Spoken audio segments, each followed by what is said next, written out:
प्रज्ञाविवर्धनस्तोत्रम् अस्य श्री प्रज्ञाविवर्धनस्तोत्रमन्त्रस्य सनत्कुमार ऋषिः स्वामी कार्तिकेयो देवता अनुष्टुप् छन्दः मम सकलविद्यासिद्ध्यर्थे प्रज्ञाविवर्धनस्तोत्रमन्त्रपारायणे विनियोगः। स्कन्द उवाच योगीश्वरो महासेन कार्तिकेयोऽग्निनन्दनः स्कन्धकुमारसेनानी स्वामी शङ्करसम्भवः गाङ्गेयस्ताम्रचूडश्च ब्रह्मचारीशिखध्वजः तारकारीरुमापुत्र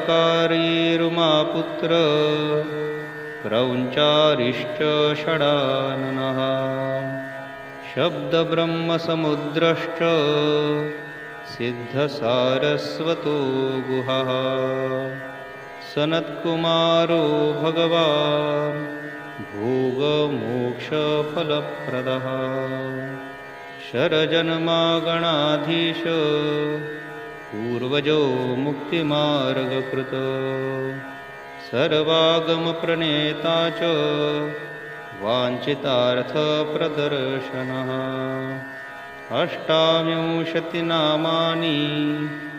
मदीयानीति यः पठेत् प्रत्यूषं श्रद्धया युक्तो मूको वाचस्पतिर्भवेत्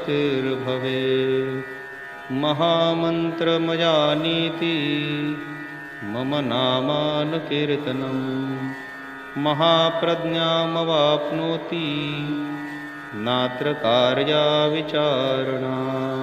प्रज्ञाविवर्धनस्तोत्रम् अस्य श्री प्रज्ञाविवर्धनस्तोत्रमन्त्रस्य सनत्कुमार ऋषिः स्वामी कार्तिकेयो देवता अनुष्टुप् छन्दः मम सकलविद्यासिद्ध्यर्थे प्रज्ञाविवर्धनस्तोत्रमन्त्रपारायणे विनियोगः। स्कन्द उवाच योगीश्वरो महासेन कार्तिकेयोऽग्निनन्दनः स्कन्धकुमारसेनानी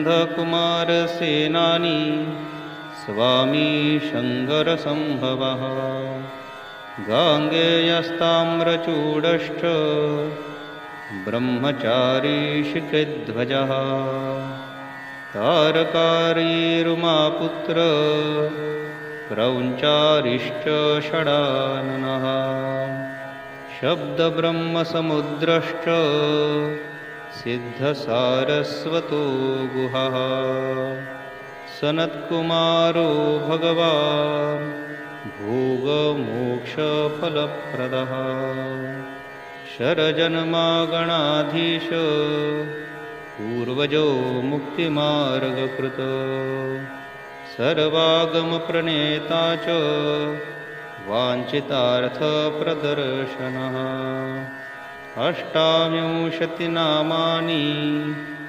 मदीयानीति यः पठेत् प्रत्यूषं श्रद्धया युक्तो मूको वाचस्पतिर्भवेत् महामन्त्रमयानीति मम नामानुकीर्तनम् महाप्रज्ञामवाप्नोति नात्र कार्या विचारणा। प्रज्ञाविवर्धनस्तोत्रम् अस्य श्री प्रज्ञाविवर्धनस्तोत्रमन्त्रस्य सनत्कुमार ऋषिः स्वामी कार्तिकेयो देवता अनुष्टुप् छन्दः मम सकलविद्यासिद्ध्यर्थे प्रज्ञाविवर्धनस्तोत्रमन्त्रपारायणे विनियोगः। स्कन्द उवाच योगीश्वरो महासेन कार्तिकेयोऽग्निनन्दनः स्कन्धकुमारसेनानी स्वामी शङ्करसम्भवः गाङ्गेयस्ताम्रचूडश्च ब्रह्मचारी शिखध्वजः तारकारीरुमापुत्र क्रौञ्चारिश्च षडाननः शब्दब्रह्मसमुद्रश्च सिद्धसारस्वतो गुहः सनत्कुमारो भगवान् भोगमोक्षफलप्रदः शरजन्मागणाधीश पूर्वजो मुक्तिमार्गकृत सर्वागमप्रणेता च वाञ्छितार्थप्रदर्शनः अष्टाविंशतिनामानि मदीयानीति यः पठेत् प्रत्यूषं श्रद्धया युक्तो मूको वाचस्पतिर्भवेत् महामन्त्रमयानीति मम नामानुकीर्तनं महाप्रज्ञामवाप्नोति नात्र कार्या विचारणा। प्रज्ञाविवर्धनस्तोत्रम्। अस्य श्री प्रज्ञाविवर्धनस्तोत्रमन्त्रस्य सनत्कुमार ऋषिः स्वामी कार्तिकेयो देवता अनुष्टुप् छन्दः मम सकलविद्यासिद्ध्यर्थे प्रज्ञाविवर्धनस्तोत्रमन्त्रपारायणे विनियोगः। स्कन्द उवाच योगीश्वरो महासेन कार्तिकेयोऽग्निनन्दनः स्कन्दकुमारसेनानी स्वामी शङ्करसम्भवः गाङ्गेयस्ताम्रचूडश्च ब्रह्मचारी शिखध्वजः तारकारीरुमापुत्र क्रौञ्चारिश्च षडाननः शब्दब्रह्मसमुद्रश्च सिद्धसारस्वतो गुहः सनत्कुमारो भगवान् भोगमोक्षफलप्रदः शरजन्मागणाधीश पूर्वजो मुक्तिमार्गकृत सर्वागमप्रणेता च वाञ्छितार्थप्रदर्शनः अष्टाविंशतिनामानि मदीयानीति यः पठेत् प्रत्यूषं श्रद्धया युक्तो मूको वाचस्पतिर्भवेत् महामन्त्रमयानीति मम नामानुकीर्तनं महाप्रज्ञामवाप्नोति नात्र कार्या विचारणा। प्रज्ञाविवर्धनस्तोत्रम्।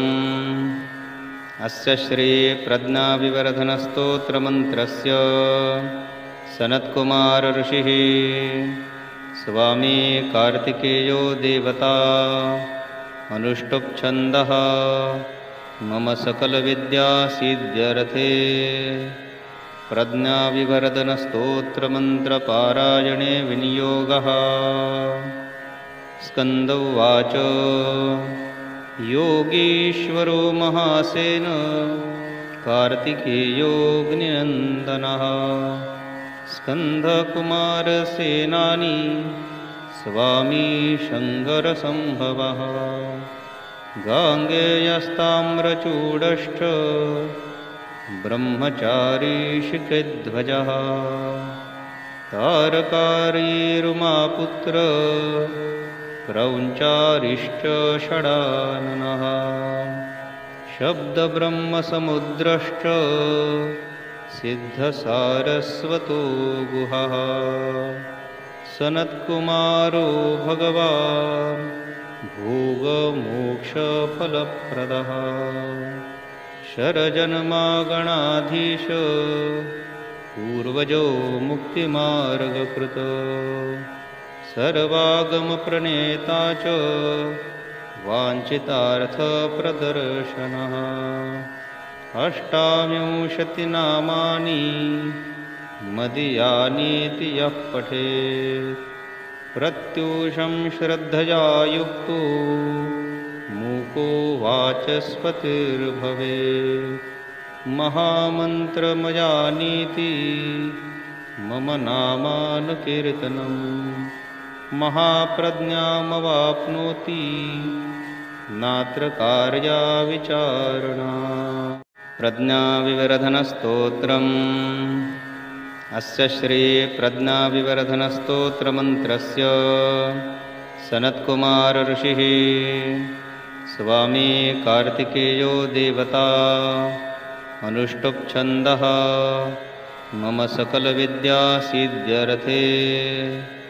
प्रज्ञाविवर्धनस्तोत्रमन्त्रपारायणे विनियोगः। स्कन्द उवाच योगीश्वरो महासेन कार्तिकेयोऽग्निनन्दनः स्कन्दकुमारसेनानी स्वामी शङ्करसम्भवः। गाङ्गेयस्ताम्रचूडश्च ब्रह्मचारीशिखध्वजः तारकारीरुमापुत्र क्रौञ्चारिश्च षडाननः शब्दब्रह्मसमुद्रश्च सिद्धसारस्वतो गुहः। सनत्कुमारो भगवान् भोगमोक्षफलप्रदः शरजन्मागणाधीश पूर्वजो मुक्तिमार्गकृत सर्वागमप्रणेता च वाञ्छितार्थप्रदर्शनः। अष्टाविंशतिनामानि मदीयानीति यः पठेत् प्रत्यूषं श्रद्धया युक्तो मूको वाचस्पतिर्भवेत्। महामन्त्रमयानीति मम नामानुकीर्तनं महाप्रज्ञामवाप्नोति नात्र कार्या विचारणा। प्रज्ञाविवर्धनस्तोत्रम्। अस्य श्री प्रज्ञाविवर्धनस्तोत्रमन्त्रस्य सनत्कुमार ऋषिः स्वामी कार्तिकेयो देवता अनुष्टुप् छन्दः मम सकलविद्यासिद्ध्यर्थे। प्रज्ञाविवर्धनस्तोत्रमन्त्रपारायणे विनियोगः। स्कन्द उवाच योगीश्वरो महासेन कार्तिकेयोऽग्निनन्दनः स्कन्दकुमारसेनानी स्वामी शङ्करसम्भवः। गाङ्गेयस्ताम्रचूडश्च ब्रह्मचारीशिखध्वजः तारकारीरुमापुत्र क्रौञ्चारिश्च षडाननः शब्दब्रह्मसमुद्रश्च सिद्धसारस्वतो गुहः।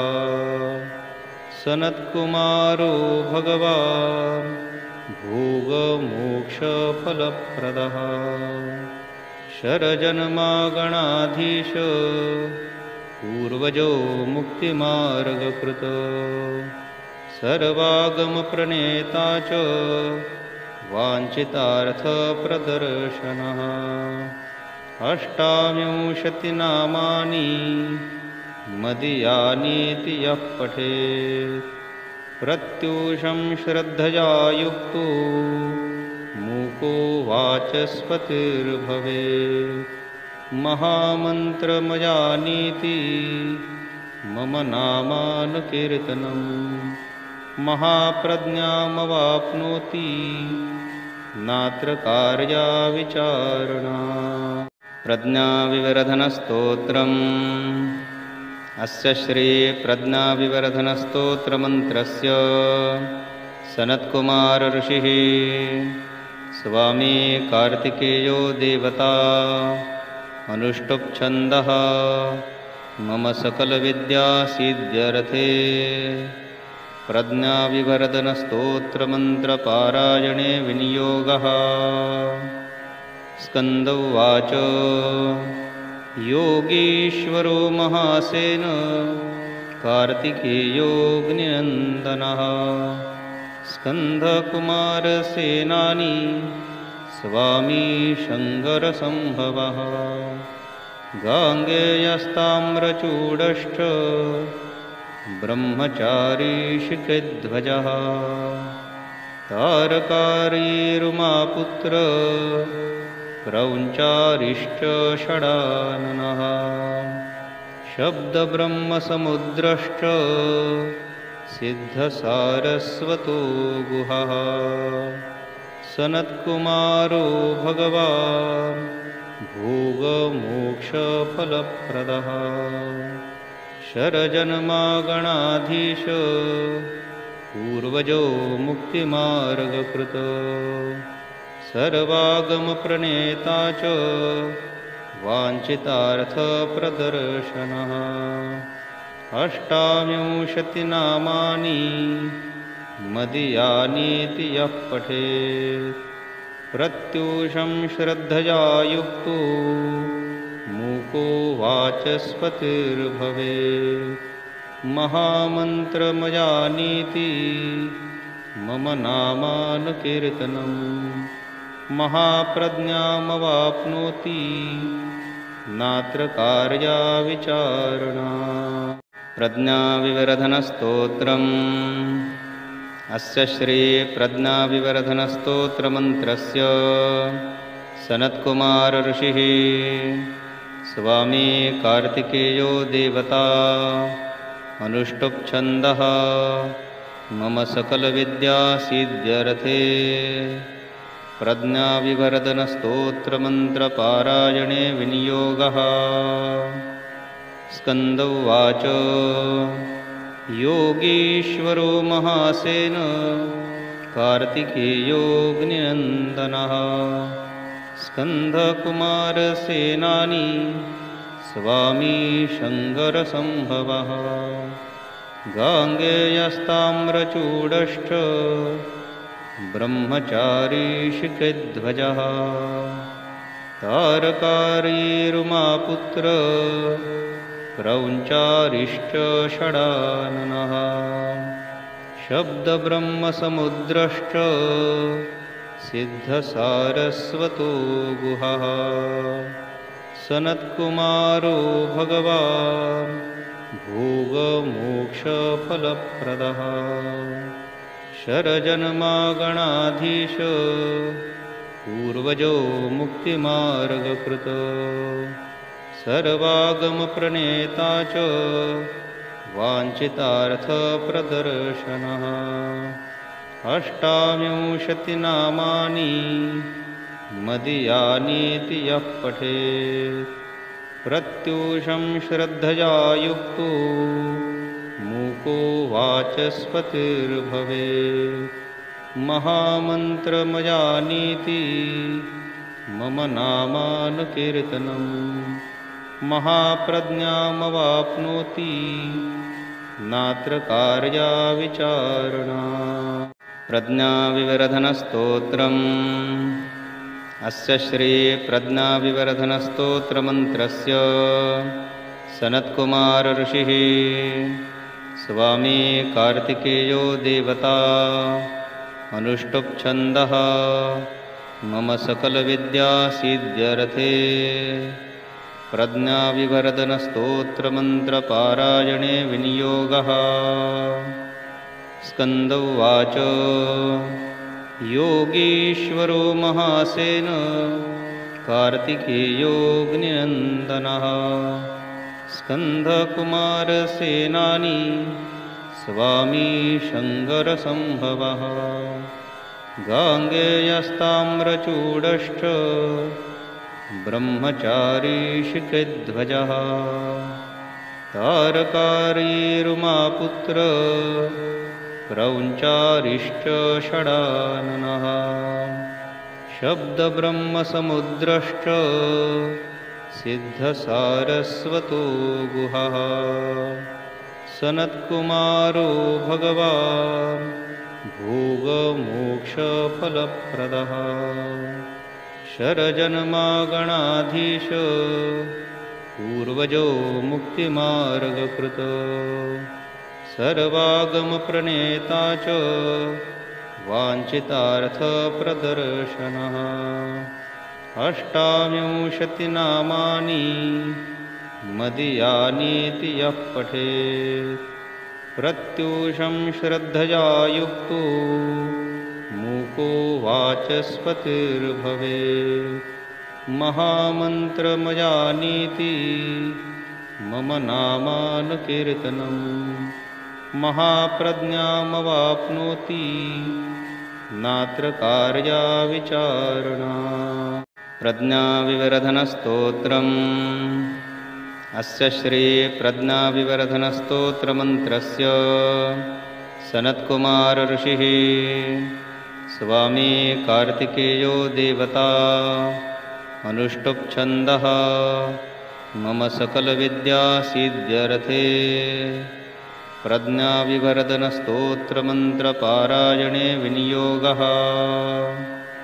स्कन्द उवाच योगीश्वरो महासेन कार्तिकेयोऽग्निनन्दनः स्कन्दकुमारसेनानी स्वामी शङ्करसम्भवः गाङ्गेयस्ताम्रचूडश्च ब्रह्मचारीशिखध्वजः तारकारीरुमापुत्र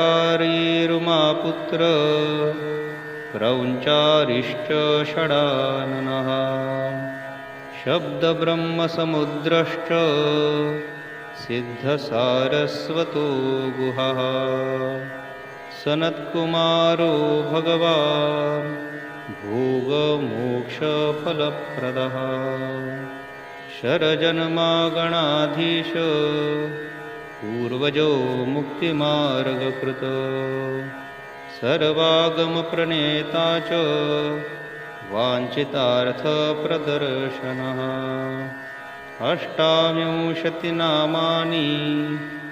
मदीयानीति यः पठेत् प्रत्यूषं श्रद्धया युक्तो मूको वाचस्पतिर्भवेत्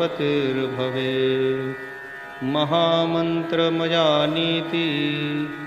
मम नामानुकीर्तनं महाप्रज्ञामवाप्नोति नात्र कार्या विचारणा।